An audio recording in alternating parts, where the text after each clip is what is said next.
I wasn't invited to my daughter's wedding I funded. Now my daughter's marriage has collapsed and I'm the one she's calling. I never imagined something like this would happen to me. But here we are. Kane, my 28-year-old daughter, declined to ask me to her wedding. Let that settle in for a moment. I was kicked out of a wedding that I was literally paying for. I'm still trying to comprehend everything, but I thought putting it here could help me make sense of things, or at least rant a bit. First and foremost, let me say that Kane has always been difficult. Even as children, we experienced ups and downs. But what parent or child doesn't, right? Still, I never expected things would go to this point. Yes, we've had conflicts in the past, but nothing prepared me for this. Anyway, I will try to be as clear as possible. Kane has been with her fiancé Arthur for some years. They're not exactly wealthy, so when they started arranging the wedding, I offered to cover the costs. It seemed like a great gesture, and I wanted to assist them get off to a good start with their marriage. I know weddings are extremely expensive, but because they were struggling financially, I figured why not? It was my way of showing support. I was pleased to help, and I felt she would enjoy it. Isn't this a significant moment? Your daughter's wedding day marks the beginning of a new chapter in her life. I wasn't anticipating a party in my honor, but some appreciation would have been good. Not long later, everything began to spiral out of control. I recall one talk with Kane in which I was simply trying to be helpful. Hey Kane, I was thinking about the seating arrangement. Do you want me to look into renting extra chairs, or do you have that covered? She barely looked up from her phone, rather distracted. I think it's fine, Dad. We've got it handled. I raised an eyebrow. Are you sure? I don't mind helping. I can cover the cost of some extra stuff if you need it. I said we've got it, okay? She snapped, looking at me for the first time in a long time. I was taken aback. Hey, I'm just trying to make sure you have what you need. It's no trouble.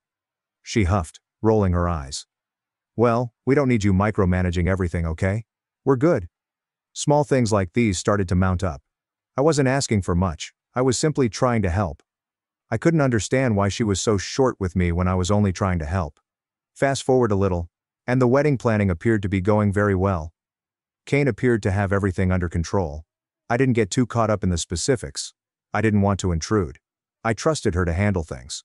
But one day, I thought it would be good to include my brother Louis on the guest list. He and Kane have always been close, so I didn't think it would be an issue. Just one more person, correct? Not a big deal. When I called the wedding coordinator to see if they could include Louis, things became awkward. When I asked, the planner sounded slightly uneasy. They hesitated and then informed me that the guest list was already full. Full? How is this possible? This is a wedding, not a movie theater. You can always make place for one more, right? I pushed a little, believing I had misunderstood and made a mistake. Finally, after some back and forth, the planner forwarded me the guest list. And let me tell you, as I opened that list, my heart stopped for a moment.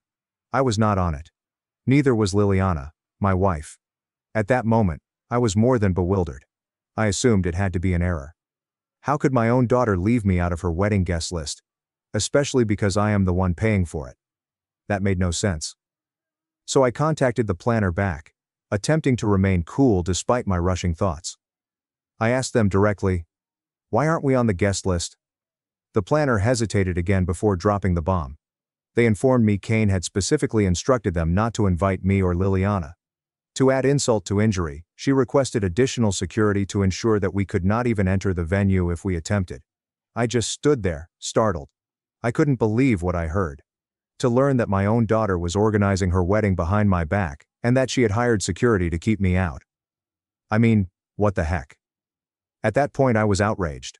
I asked the planner for proof, assuming there was a misunderstanding. Perhaps there was a miscommunication or something. But no. They forwarded me the emails, and they were in black and white. Kane had been planning this for weeks, and it was obvious I wasn't welcome. I just wasn't sure what to do. I felt absolutely betrayed. I always thought I was doing something good for her. She was intentionally preventing me from attending her wedding. I can't express how much that hurt. What struck me the most was not simply that she had left me off the guest list. It was the fact that she had planned it this way. It was not an accident. It was not an oversight. She went out of her way to make sure I wasn't there. And why? We'd had a few arguments over the years. I did not always agree with her decisions. That is part of being a parent. You strive to guide your children, even when they refuse to listen. I couldn't stop thinking about how many times I had supported her. I was always there for her when she struggled in school, when she was hanging out with a terrible crowd, or when we were in difficult situations.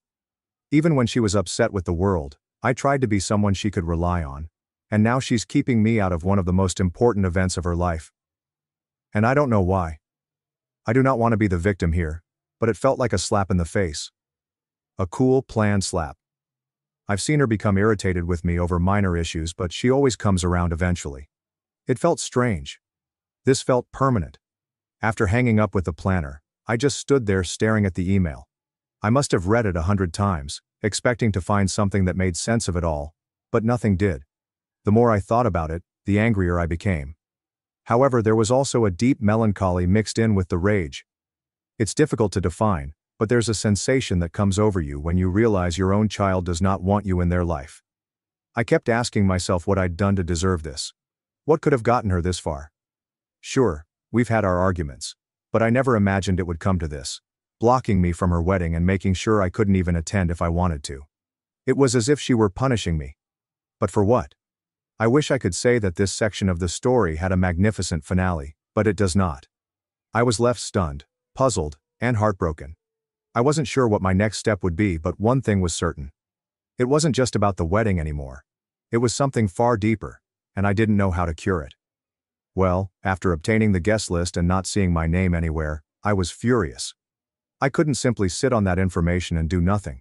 How was I meant to pretend as if everything was fine after learning that my own daughter had refused to let me attend her wedding? I felt I needed to confront Cain and find out what was going on. I couldn't let it go without having some answers. So I tried to call her. No response. I tried again. It went directly to voicemail. That was how things went all day. I got it. She's preoccupied with wedding preparations and such. But I was anxious for clarity at that point. I wasn't sure if I was angry or wounded, but I needed to talk to her. I left her a voicemail, asking her to call me back. Nothing, only silence. The silence was driving me insane. After a day or two of no response, I had reached my limit. If she didn't come to me, I'd go to her. So I got into my car and proceeded to her apartment. She did not live far from me.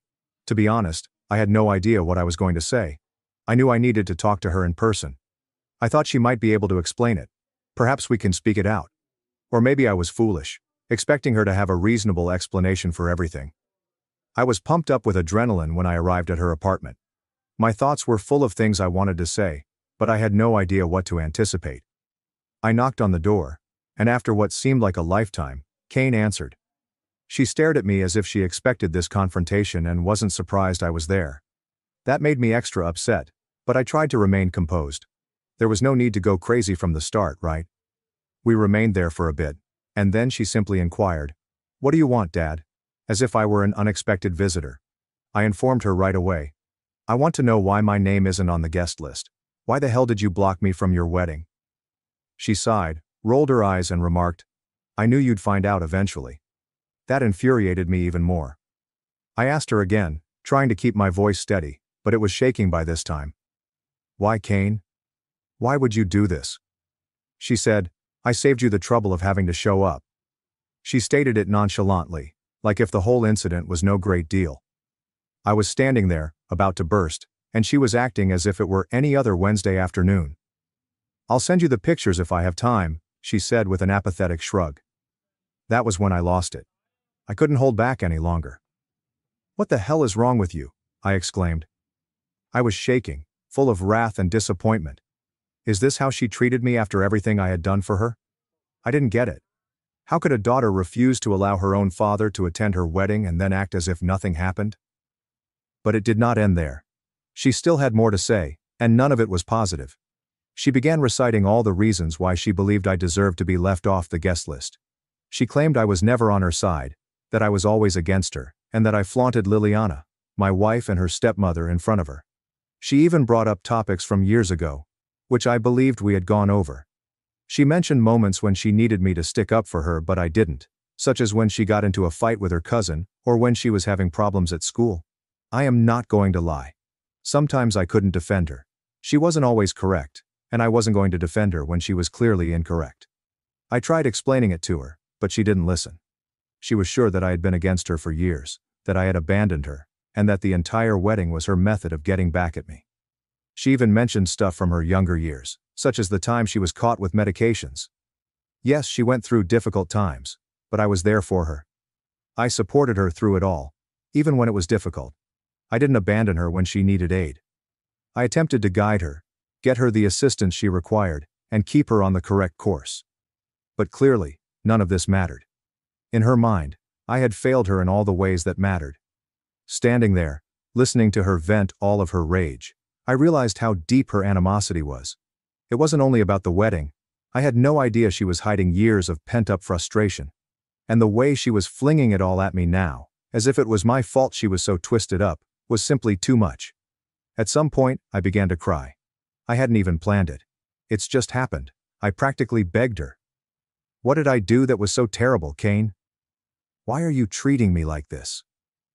I hoped, deep down, that she would show some guilt or empathy, that she would soften even little. But no. She stayed cold. You were never on my side, she said. You always cared more about your new life with Liliana. You didn't care about me. That hit me like a blow in the stomach. I attempted to convey to her that I'd always cared about her, and that I loved her above all else. However, she was persuaded that I had prioritized my new family over her. I wasn't sure what to say. I was simply standing in her doorway, trying to figure out how we got to this point. She did not want me at her wedding. Apparently, she did not want me in her life, and nothing I said would change that. It felt as if we were speaking two different languages. Every time I tried to explain myself, she would bring up something else, as if she had kept track of all the times I had let her down over the years. She eventually admitted that I had just brought negativity into her life. And then she said, I had to leave. I was not welcomed at the wedding or in her life. If I can't accept it, that's too bad. I walked out of there, defeated. I didn't know what else to do. My own daughter didn't want me at her wedding, and no matter how hard I tried to understand why, it all came down to this bitterness she'd been harboring for years. I felt lost, heartbroken, and more bewildered than ever. After leaving Kane's place that day, I was a wreck. I wasn't sure what to do or where to go from there. The entire confrontation felt pointless, and everything she said kept replaying in my thoughts. I tried to hold it together, but I was absolutely taken aback by her rage toward me. I knew we weren't very close, but learning that she thought so little of me hurt. A few days later, I still hadn't heard from her. I was attempting to give her some space, hoping that she might reconsider or at least calm down enough to speak logically. But deep inside, I knew it wouldn't happen. The wedding was quickly approaching, and I wasn't sure if I should just sit back and pretend everything was fine. I couldn't do it.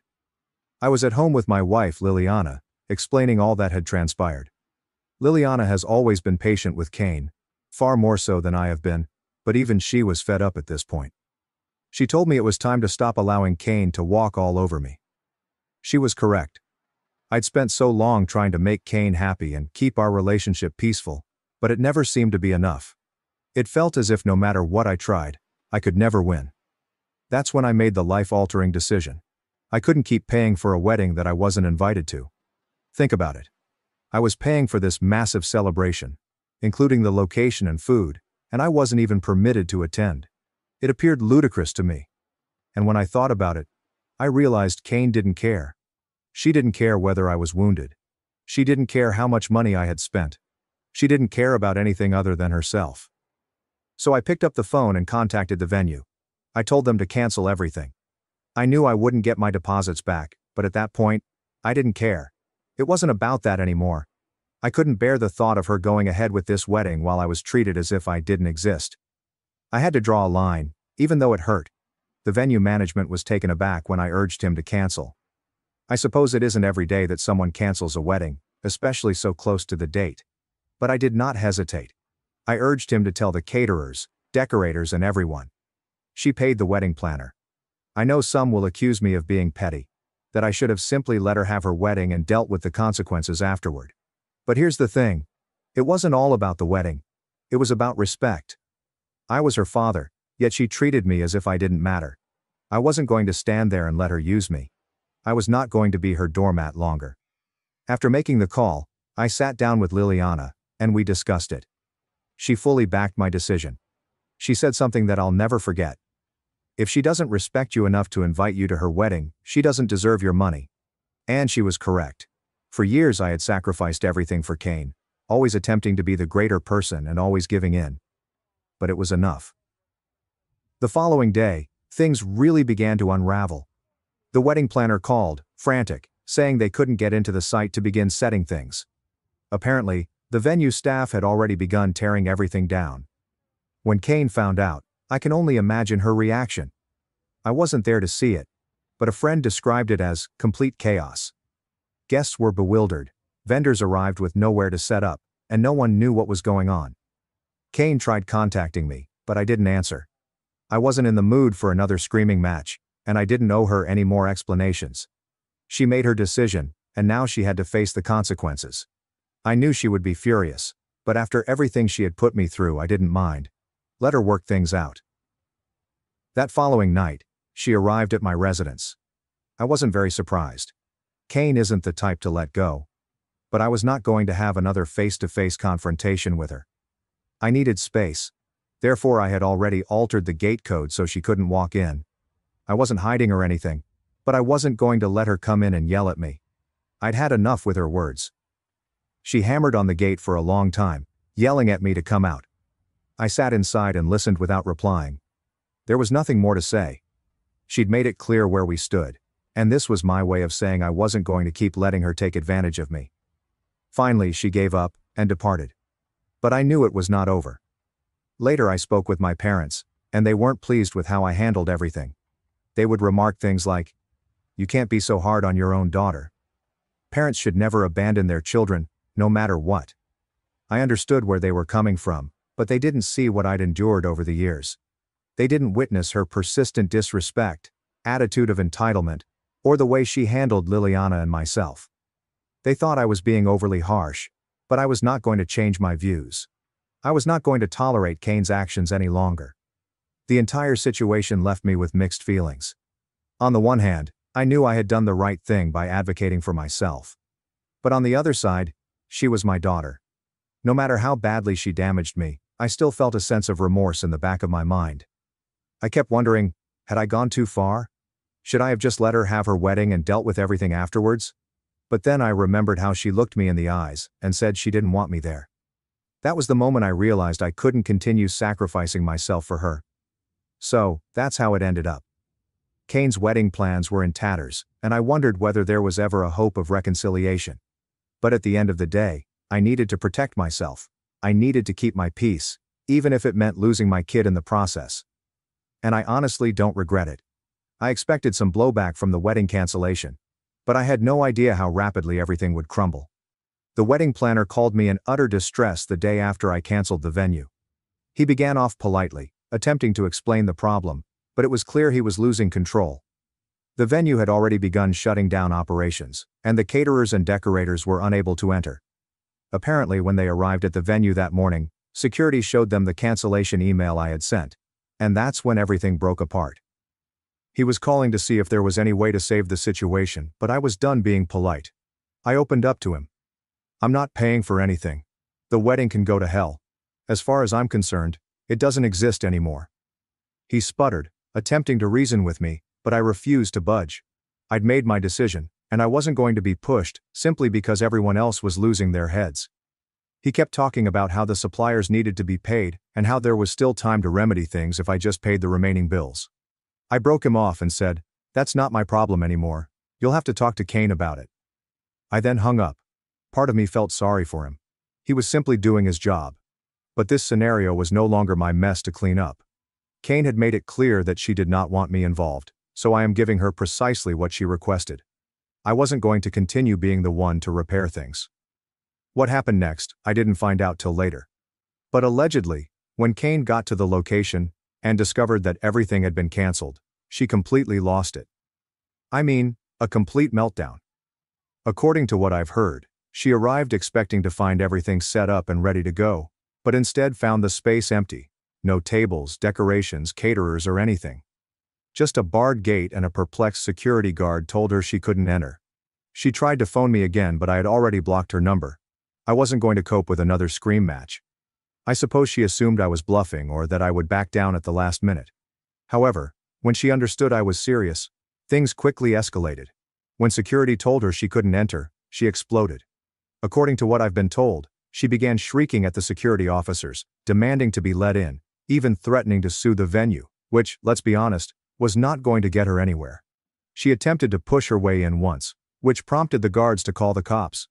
If Arthur, her fiancé, hadn't arrived just in time, I'm sure she'd have been jailed for trespassing. He was able to calm her down just before things went fully out of control. But by then, the harm had been done. Her ideal day was officially shattered. While all of the pandemonium was unfolding at the venue, I was at home, waiting for the inevitable knock on the door. I knew Cain wouldn't let anything like this go, and she showed up later that evening. She was knocking on the fence and shouting for me to come out, but I remained inside. I'd already concluded there was no use in engaging in another dispute. We had said everything there was to say. I could hear her yelling, telling me that I had ruined everything and was being selfish. Part of me wanted to go out and talk to her, explaining why I did what I did. But another part of me knew it wouldn't do anything. Cain had made up her mind about me a long time ago, and nothing I said would change it.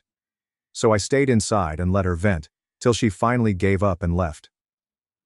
After she departed, I sat down with Liliana and we discussed what had happened. Liliana, as usual, was supportive. She continued telling me that I had done the right thing and that it was time I stood up for myself. But I couldn't help feeling conflicted. On the one hand, I realized I needed to draw a line. Cain's conduct had been out of control for years, and this was the last straw. However, I couldn't shake the guilt of ruining my own daughter's wedding. As the days passed, information traveled across the family about what had occurred. I still hadn't told anyone, but it appears that Cain went around telling her version of the story to everybody who would listen.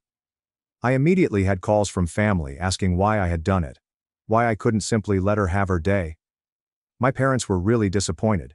They disagreed with Cain's treatment of me, but they believed I should have allowed the wedding to go and dealt with the consequences afterward. I tried to convey that it was more than just the wedding. It was the culmination of years of hatred and disrespect.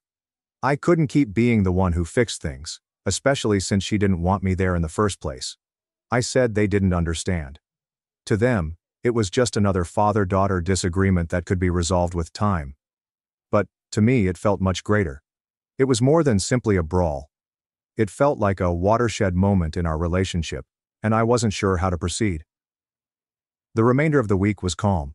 Cain did not contact me again, and neither did I. I tried to allow myself some time to comprehend things, but the guilt kept seeping in. I kept thinking, was I being too harsh? Should I have just swallowed it up and let the wedding happen? I told Liliana about it again, and she reminded me of all the times Cain had walked all over me, and how I had given in just to keep the peace. She was correct. I spent years bending over backwards to keep Cain happy. And where did it lead me? She was left out of her wedding, one of the most important times of her life. There comes a time when you have had enough. I recall the way she looked at me in that last confrontation, cold and dismissive. And I knew I couldn't argue with her. This wasn't a minor argument. It was the culmination of years of bottled-up rage and hatred, and it was evident she was not going to back down. So that's how everything went down during the wedding. It wasn't pretty, and it was certainly not easy. But at the end of the day, I had to stand my ground. Even though I felt awful, I realized I couldn't keep allowing myself to be walked over. The fallout was messy but necessary. A few months later, I got a call from an unknown number. It was Arthur, Cain's husband. I immediately tightened up, fearing that anything had happened to her. He assured me that she was all right, but that she preferred to see me in person. I was startled. I asked him why, but he said he'd explain when we met. He said he was in town, and that if I had time, we could meet for dinner. I consented, secretly hoping it was a meeting to reconcile Cain and myself. I assumed she wanted to see me but was too ashamed to confront me, so Arthur served as an intermediary. I went with a lot of optimism. After all, I am her father. To my disappointment, Arthur was alone. When I asked about Cain, he stated he didn't know. My heart fell and I inquired about what had happened to her and whether she was all right. He informed me that they were separated. He then revealed that Cain was abusive in their marriage and suffered from severe rage issues. That she tossed and smashed objects about the house, even during minor fights. Arthur put up with it for as long as he could, but when it became too much, he parted from her. He informed me Cain had a psychological problem, and was always blaming others for whatever inconvenience she experienced. She was continuously fighting with him because they had to relocate to a distant place, when better career chances became available for Arthur. That change has no negative consequences for Cain. She found a job with a comparable wage in the same city. Nonetheless, she was unhappy about leaving her homeland. And that was only one thing. Cain was often furious with Arthur, and battled him regularly. He mentioned another reason he wanted to visit me in person. He wished to apologize. He told me that he observed Cain's violence to me, Liliana, and even my parents, but did not act because Cain had turned him against us. He claimed he brought suffering on himself by ignoring all warning indications. I replied that it wasn't his fault, but Cain's. Maybe I'm also to blame for not knowing how to better raise her. I also apologized to him for what he had gone through while with her. Arthur asked me for one final favor. He added that Cain was saddened by the separation and begged him to return to her, but he had ceased loving her due to the abuse he had endured. He wished her the best. He asked if I could reach out to her and help her through these difficult times. She literally has no friends because she lost them all thanks to her temper, he told me. She doesn't have any real or permanent friends in her life. He asked me to take her to therapy or anything like that. I told him I wanted to, but she would not let me near her. He understood my situation, and I understood his. We both wanted to help Cain, if she would let us. After understanding all of this, I couldn't help but visit Cain. And that was just what I expected. She launched an attack on me and Liliana. Even though I went alone, I didn't want Liliana to see Cain's rage. I apologized to her, hoping to calm her down. At that point, I didn't consider what was right or wrong.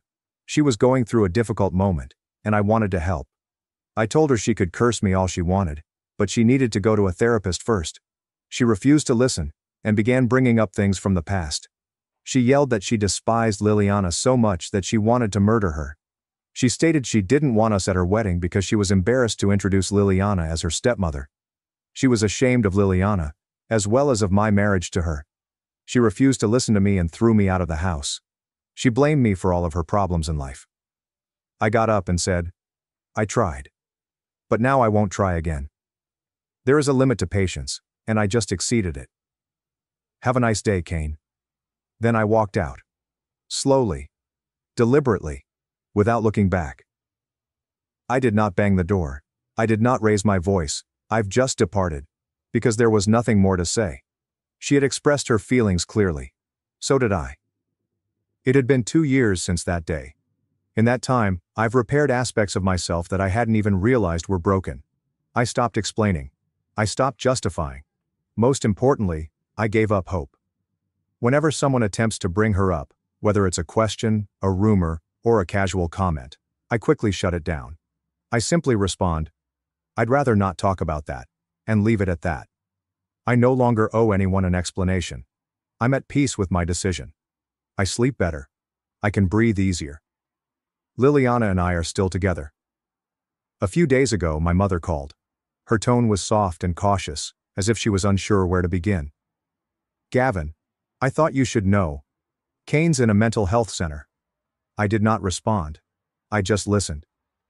She's not doing well, my mother said hesitantly.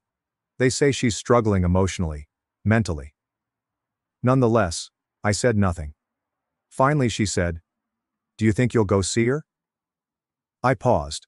Not because I was unsure but because I wanted to ensure she heard me correctly the first time. No, I replied. Not anymore. There was stillness on the other end of the line, but I didn't break it.